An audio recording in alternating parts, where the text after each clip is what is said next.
तुम्ही पाहत आहात MCN न्यूज मराठी।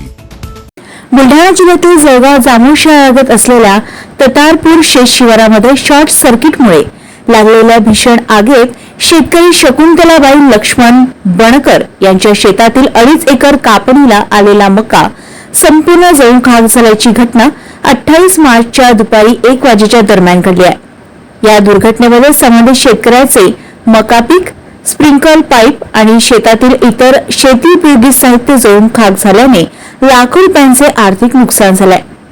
शेतामधील विद्युत खांबामधील तार मोठ्या प्रमाणात लूज असल्याने हवेच्या घर्षणाने शॉर्ट सर्किट झाल्याची तक्रार शेतकरी पुत्र श्याम तायडे यांनी केली आहे।